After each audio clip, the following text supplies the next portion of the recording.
Hi viewers, welcome to our channel. Jaganmohan Reddy గారు అసెంబ్లీకి వస్తారా రాదా అన్న దానిపైన ఒక పెద్ద ఎత్తున చర్చ జరగడం మనం చూసాం. ఫైనల్‌గా ఆయన ఇవాళ అసెంబ్లీకొచ్చారు. కాకపోతే 11 నిమిషాలు మాత్రమే ఉండి న్యాయ పోరాటం చేసి మాత్రం వెళ్ళిపోయారు. వి వాంట్ జస్టిస్, ప్రజాస్వామ్యం కాపాడాలి, మమ్మల్ని ప్రతిపక్ష హోదా మాకివ్వాలని చెప్పేసి ఆయన నినాదాలు చేస్తూ మరి వెళ్ళిపోవడం చూసాం. మరి దీన్ని ఏ విధంగా చూడొచ్చు? ఇప్పుడు చాలామంది కొంత విమర్శలు కూడా చేస్తున్నారు. అసెంబ్లీకెళ్ళి మా కష్టాల గురించి మాట్లాడాలంటే, నీ కష్టాల గురించి మాట్లాడావు తప్పితే, మా ప్రాబ్లమ్స్ ఏవి అని జెప్పేసి ప్రజలు కూడా నిలదీస్తున్నారని జెప్పేసి కూడా వార్తలు వినిపిస్తున్నాయి. ఏదేమైనా ఈ అంశం మీద ఇప్పుడు డిస్కస్ చేయడానికి ప్రెజెంట్ మనతో పాటు సీనియర్ ప్రొడ్యూసర్ అండ్ ప్రముఖ పొలిటికల్ అనలిస్ట్ నట్టికుమార్ గారు ఉన్నారు. వారితో ఒకసారి డిస్కస్ చేసి తెలుసుకుందాం. సార్ నమస్కారం సార్. సార్ అసెంబ్లీకి జగన్మోహన్ రెడ్డి గారు అంటే వస్తారా రారా అన్నది పెద్ద చర్చ జరిగింది. ఆ తర్వాత వస్తారని జెప్పేసి అనౌన్స్ చేసినప్పుడు కూడా ఈయన రఘురామకృష్ణరాజు గారికి భయపడి అసెంబ్లీకొచ్చారని జెప్పేసి కామెంట్లు వినిపిచ్చాయి. అనర్హత వేటు ఎక్కడ వేస్తారో అని జెప్పేసి భయపడే వచ్చారు. ఈ ఒక్కసారి వచ్చేసి ఇక తర్వాత 60 సెషన్‌లు రాకపోయినా పర్లేదని వచ్చారు అని జెప్పేసి ఇలా కామెంట్స్ అయితే వినిపిచ్చాయి. ఏదేమైనా వాళ్ళొచ్చారు. వచ్చిన తర్వాత కూడా అక్కడ గవర్నర్ గారు ప్రసంగానికి అడ్డుపడ్డారు. మాకు ప్రతిపక్ష హోదా మాకివ్వాలి, ప్రజాస్వామ్యాన్ని కాపాడాలి, వి వాంట్ జస్టిస్ అంటూ నినాదాలు చేసి తర్వాత 11 నిమిషాలకే వాకౌట్ అయిపోయారు. ఇప్పుడు దీన్ని మీరు ఏ విధంగా చూస్తారు సార్? ఇప్పుడు పవన్ కళ్యాణ్ గారు అన్నట్టు మనం అడిగితే ఇచ్చేది కాదు పోస్ట్. అది చట్టం, రాజ్యాంగం ఏం చెప్తుందో ఆ రాజ్యాంగం, చట్టం అందరికీ ఒకలాగే రాసే బుక్కులు. అంతే తప్ప స్పీకర్ గారు మీకు చుట్టం అని, బంధువు అని మీకు ఇవ్వరు, లేకపోతే ఇంకొకరు వేరే వాళ్ళని వాళ్ళకి ఇవ్వరు. అంటే దానికంటే ఒక రూల్స్ అండ్ రెగ్యులేషన్స్ ఉంటాయి. ఆ ఎమ్మెల్యేస్ ఎంతమంది ప్రతిపక్ష హోదా ఇస్తారు. ప్రతిపక్ష హోదా లేకపోయినా ఫ్లోర్ లీడర్ ఉంటుంది. ప్రజల పక్షాన ప్రతిపక్ష నేత అంటే ప్రజల పక్షాన నేత. అంటే మీరు ప్రధాన ప్రతిపక్ష నేత అవసరం లేదు. మీరు ప్రతిపక్ష నేతగా మీకు ఆపర్చునిటీ ఇస్తారు. ఆపర్చునిటీతో మీరు మాట్లాడాలి. ఎవరి కోసం మాట్లాడాలి? మీరు రాష్ట్రానికి ప్రతిపక్షంగా మీరు ప్రతిపక్షం వ్యవహరిస్తున్నారు, ప్రజల పక్షాన్ని వ్యవహరిస్తున్నారు. ప్రజలు పక్షాన్ని వ్యవహరిస్తున్నప్పుడు మిర్చి రైతుల కాడికి వెళ్ళారు కదా, మంచి నాయకులు చేస్తారు. అది మీరు అసెంబ్లీలో లేవనెత్తారా? దాని మీద వాకౌట్ చేయండి. మీరు ఆల్రెడీ వాలంటీర్స్ మొత్తం టోటల్గా 10,000 ఇస్తా అన్నారు కదా, వాలంటీర్స్ ఇవ్వలేదు, డబ్బులు ఇవ్వలేదు, వాలంటీర్స్ని పెట్టుకోలేదు అనే ఉద్దేశంతో దాని మీద మీరు వాకౌట్ చేయండి. అది మాట్లాడి, అలాగే మీకు పెన్షన్స్ కరెక్ట్గా వెళ్తున్నాయా లేవా, లేకపోతే మొత్తం టోటల్గా ప్రజల డాక్యుమెంట్స్ వెళ్తున్నాయా లేవా, వాటి మీద వాకౌట్ చేయండి. పోలవరం ఎప్పటికల్లా పూర్తవుద్ది, ఏ రోజుకల్లా పూర్తవుద్ది, 2027 అంటున్నారు, అవుతుందా అవదా? గవర్నర్ గారి ప్రసంగంలో ఉంది, అది అవుతుందా అవదా? దాని మీద వాకౌట్ చేయండి. అలా అంటే సెంట్రల్ గవర్నమెంట్ నుంచి ఎందుకు ఫండ్స్ వచ్చాయి, సెంట్రల్ గవర్నమెంట్ ఫండ్స్ ఎటు మళ్ళీ ఇస్తున్నారు, ఎక్కడి నుంచి వస్తున్నాయి, అది దాని మీద మరి వాకౌట్ చేయండి, వాకౌట్ చేయండి. అలాగే మీరు అమెరికన్ ఎంబసీ ఎక్కడుంది, మన పిల్లలకి మొత్తం టోటల్గా ఆల్ ఎంబసీస్ ఆంధ్రప్రదేశ్లో ఉండాలి, తెలంగాణలో ఉన్నాయి, అన్ని దగ్గర ఉన్నాయి, మనకి ఎందుకు రావలేదు, దాని మీద వాకౌట్ చేయండి. మనకి ఈరోజు మొత్తం టోటల్గా పరిశ్రమలు ఇంకా లేట్ ఎందుకు అవుతున్నాయి, పరిశ్రమలు రావడం, మన సెంట్రల్ గవర్నమెంట్ మనకు ఫుల్ సపోర్ట్గా మీరు ఉన్నారు కాబట్టి ఎందుకు మీకు పరిశ్రమలు రావట్లేదు, దాని మీద వాకౌట్ చేయండి. మన పిల్లలకు ఉద్యోగాలు ఇస్తానన్నాం, ఉద్యోగాలు మొత్తం టోటల్గా ఆ ఉద్యోగాలు ఇంకా ఎక్కడెక్కడో చేసుకుంటున్నారు, మన ఊర్లో మన ఆంధ్రప్రదేశ్లో చేసుకోవడానికి ఇంకా ఎన్నాళ్ళు పడుతుంది. నిరుద్యోగ వృత్తి మనం ఇస్తానన్నాం, నిరుద్యోగ వృత్తి ఎందుకు ఇవ్వలేదు, తల్లికి వందనం ఎందుకు ఇవ్వలేదు, ఇలాంటి మొత్తం టోటల్ వాటి మీద అన్నింటి మీద మనం చేయాలి. బస్సు ఉచిత ప్రయాణం ఇస్తాను, ఉచిత ప్రయాణం ఎందుకు ఇవ్వలేదు? ప్రజల పక్షాన ప్రతిపక్ష నేత ప్రజల పక్షాన మాట్లాడాలి, బయట కాదు. ప్రజల పక్షాన అసెంబ్లీలో నిలదీసి మాట్లాడాలి. మిమ్మల్ని అవతల తిడతారా, అవమానిస్తారా, ప్రజల కోసం అవమానం భరించండి, ప్రజల కోసం త్యాగం చెయ్యండి, ప్రజల కోసం బాధపడండి, ప్రజల కోసం 10 మాటలు అంటే మీకు మంచి అవుతుంది తప్ప చెడు కాదు. మీరు చంద్రబాబు నాయుడు గారిని అరెస్ట్ చేశారు కాబట్టి చంద్రబాబు నాయుడు గారు అధికార పక్షంలో కూర్చున్నారు, మీరు ప్రతిపక్షంలో కూర్చున్నారు. అదే చంద్రబాబు నాయుడు గారు అరెస్ట్ అవ్వకుండా ఉండుంటే ఈరోజు మీరు అధికార పక్షంలో ఉన్నాం, ప్రతిపక్షంలో చంద్రబాబు నాయుడు గారు ఉన్నాం. అంటే మిమ్మల్ని ఒకవేళ రఘురామకృష్ణరాజు గారు లేకపోతే ఇంకొకరు ఏలం చేసినా తిట్టినా అది ప్రజలు గమనిస్తారు, ప్రజలు మీకు ఆలోచిస్తారు. దయచేసి మీరు ప్రజల పక్షాన మీరు అసెంబ్లీకి డైలీ రావాలా, మీరు ప్రతిదీ నిలదీయాలా. టీఆర్ఎస్ వాళ్ళు అలాగొస్తున్నారండి, టీఆర్ఎస్ వాళ్ళు వచ్చి ప్రతిదీ మాట ఆడనివ్వట్లేదు, బొక్క తిప్పనివ్వట్లేదు. ఇది ఏం చేసామంటారు, వాళ్ళు చేసిందా చేయలేదా అనవసరం, వాళ్ళు వాయిస్ అసెంబ్లీలో వాళ్ళు దాన్ని వాడుకుంటున్నారు, అసెంబ్లీ అనేది వాడుకుంటున్నారు. అలాంటిది మీరెందుకు వాడుకోవట్లేదు? బొత్స సత్యనారాయణ గారు వెళ్తున్నారే కానీ మీ వాయిస్ వినబడట్లేదు. అత్యధిక మెజార్టీ ఎమ్మెల్సీలు ఉన్నారు, అక్కడ మీరు ఎందుకు అడగట్లేదు? అసలు ఇవన్నీ మీరు ఈరోజు వెనకబడే రాష్ట్రాలు, వెనకబడే మన జిల్లాలు ఉన్నాయి, అవన్నిటి మీద ఎందుకు అడగట్లేదు? జాయింట్ కలెక్టర్లు పనిచేయట్లేదు, ఐఏఎస్లు పనిచేయట్లేదు, ఐపీఎస్లు పనిచేయట్లేదు, గ్రూప్ 1 పోస్టులు పనిచేయట్లేదు, ఎవరు మొత్తం టోటల్గా అన్యాక్రాంతం అయిపోయింది, ఎవరికెవరు మాట వినట్లేదు. ప్రజలు అయోమయంలో ఉన్నారు, ప్రజలు ఇబ్బందుల్లో ఉన్నారు, ప్రజల కష్టాల్లో ఉన్నారు. పోలీస్ డిపార్ట్మెంట్ టోటల్గా క్రైమ్ రేట్ పెరుగుతూ ఉంది. మీరు చూస్తే మొత్తం టోటల్గా ఇక్కడ రాజకీయ అరెస్టులే చూస్తున్నారు తప్ప నిజమైన క్రైమ్ రేటు ఆడపిల్లని కాపాడదాం, ఆడపిల్లని రక్షిద్దాం, ఈరోజు డ్రగ్స్ మాఫియాను తరిమి కొడదాం, గంజాయి మాఫియాను తరిమి కొడదాం అని మీరు అనుకోవట్లేదు. రాజకీయ అరెస్టులు మాత్రం ఫస్ట్ ప్రాధాన్యత ఇస్తున్నారు అని ఇది ఎందుకు మీరు అడగలేకపోతున్నారు?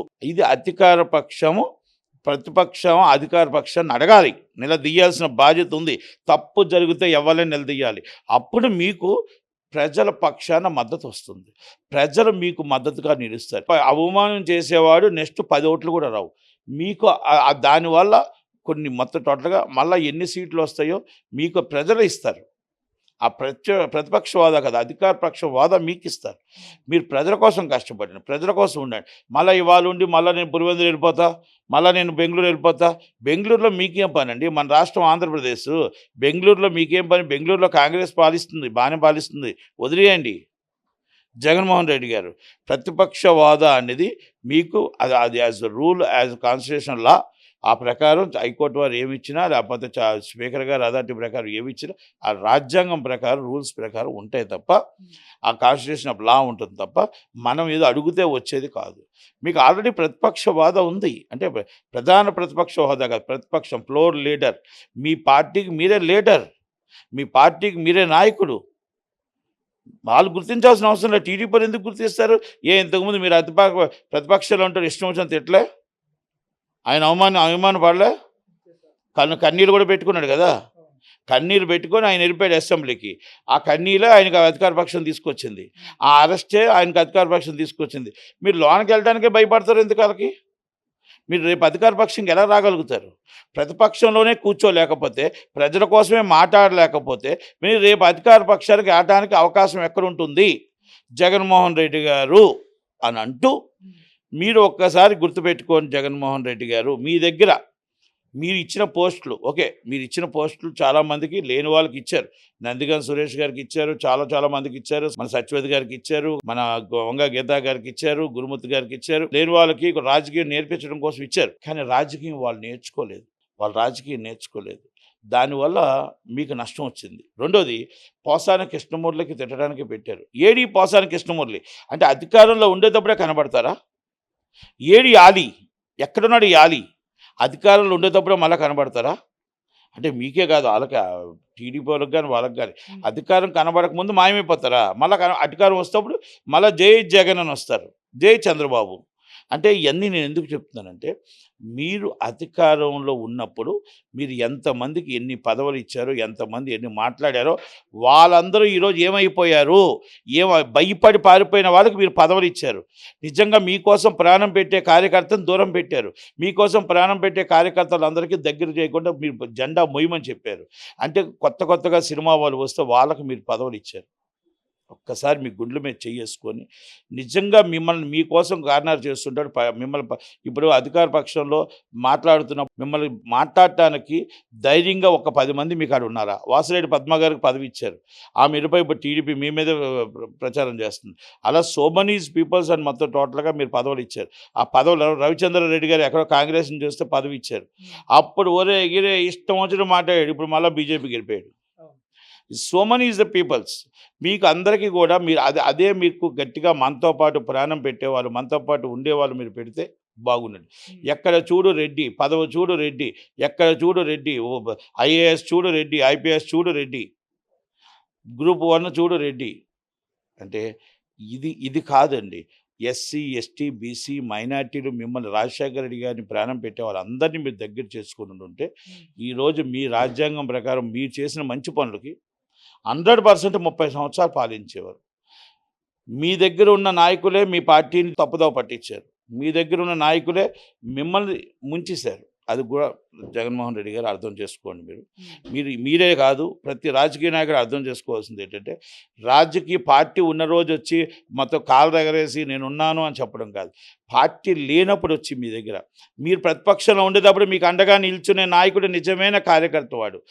అది లేని రోజు అది నిజంగా మొత్తం టోటల్గా మన స్వార్థం, ఆయన స్వార్థం కోసం మన దగ్గరికి వచ్చాడు అని ఏ రాజకీయ పార్టీని అర్థం చేసుకోవాలనుకుంటున్నాం కానీ చేసుకోదు. ఎందుకంటే వాళ్ళకి సూట్ కేసు కావాలా, అది దరిదాపు వస్తే మళ్ళీ కూర్చోబెట్టి కొత్త వాళ్ళు ఇస్తారు, పాత వాళ్ళు అలాగే ఉంటారు. కనుక ఇదన్నీ కూడా రాజకీయాలు అర్థం చేసుకోవాలి. కనుక నేను జగన్మోహన్ రెడ్డి గారికి ఏం చెప్తున్నానంటే, ఇది మీ రాజకీయాల్లో మీ పార్టీలో చర్చించుకోండి. ఒకటి ప్రజల పక్షాన అసెంబ్లీలో చర్చించండి.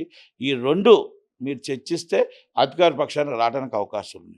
లేదంటే ప్రతిపక్షంలో ఉన్న 11 సీట్లు కూడా పోయి మీరు ఆటోమేటిక్గా పార్టీని మూసుకునే పరిస్థితి వస్తుందని మాత్రం నేను చెప్పగలుగుతాను. సార్ ఇవాళ కూడా ఆయన అనర్హత వేటు వేస్తారన్న భయంతోనే అసెంబ్లీకి వచ్చారు అన్న విమర్శ కూడా ఆయన మీద వినిపిస్తుంది సార్. మరి దీనికి మీరు సమాధానం ఏం చెప్తారు? అనర్హత వేట వేయాలని స్పీకర్ గారికి విచక్షణ అధికారం ఉంటుందండి. అవును. స్పీకర్ గారికి ఏముంటుందంటే, ఆయన ఎవరైనా సరే రాకపోతే వాళ్ళు చట్టం ప్రకారం, కాన్స్టిట్యూషన్ ఆఫ్ లా ప్రకారం ఆయన ఏ చర్య అయినా తీసుకోవచ్చు. కొంతమంది మీద వెయిట్ చేస్తారు, సోకాజ్ నోటీస్ పంపిస్తారు, 1, 2, 3 నోటీసులు పంపించిన తర్వాత అనర్థం వెయిట్ వేస్తారు తప్ప వెంటనే ఆన్ ది స్పాట్ నేను తీసేస్తున్నాం అనే రైట్ ఎవరికి ఉండదు. సార్ మరి ఈరోజు వాళ్ళు వచ్చారు, మరి ఇంకా ఈరోజు వస్తే అయిపోయింది, ఇంకా 60 సెషన్ల వరకు ఇక మొహం చూపించాల్సిన పని లేదు అసెంబ్లీకి అని చెప్పేసి ఆయన డిసైడ్ అయ్యారని కూడా వార్తలు వినిపిస్తున్నాయి. రేపు కూడా ఏదో పులివెందుల్లో మీటింగ్ ఏర్పాటు చేసుకుని వెళ్తున్నట్టు కూడా వార్తలు వినిపిస్తున్నాయి. ఇక రారా అసెంబ్లీకి? ఏమండి, ఆయన అసెంబ్లీకి వస్తే ప్రజల పక్షాన ఉంటాడు, ప్రజలతో ఉంటాడు. అసెంబ్లీ రాకపోతే ఇంటికి పరిమితం అవుతాడు, అంతే. ప్రజలు ఇంటికి పరిమితమై నాయన బాయ్ బాయ్ జగన్ అంటారు. లేదు అసెంబ్లీకి వచ్చి ప్రజల పక్షాన ప్రజల కోసం పోరాడి మాట్లాడి వాళ్ళతో అవమానం పొందిన, వాళ్ళు తిట్టినా, అధికార పక్షం వాళ్ళు తిట్టినా, మాటలు పడి మా కోసం ప్రయాణం పెట్టిన జగనన్నకు మేము కూడా మొత్తం టోటల్ 2029 గవర్నమెంట్ ఫామ్ చేయిస్తాం అని జనాలు నించుంటారు. ఒకవేళ రాకపోతే ప్రజల పక్షాన నువ్వు నిలబడలేవు కాబట్టి, నీకు ప్రతిపక్షం అధికార పక్షం లేకపోతే నీకు నిద్ర పట్టదు కాబట్టి, నీకు పదవి లేదు, ఉన్నది 11 కూడా లేవు, బాయ్ బాయ్ జగన్ చెప్తారు, అంతే. రెండిట్లో ప్రజలు ఏ నిర్ణయమైనా తీసుకుంటారు. ఎవరికైనా సరే ప్రజలతోనే ఉండాలి, ప్రజల పక్షాన్ని ఉండాలి, ప్రజల కోసం పోరాడాలి, అంతే. రోడ్డు మీద పోరాడుతున్నాను కాదు. అసెంబ్లీలో మన దేవాలయం గెజిట్ నోటిఫికేషన్ కానీ ఏమైనా రావాలంటే దేవాలయం. అసెంబ్లీలో మనం ఏం చేసుకోవాలన్నా అసెంబ్లీలో కాబట్టి అసెంబ్లీకి మనం రావాలా, మాట్లాడాలా, మన హక్కుని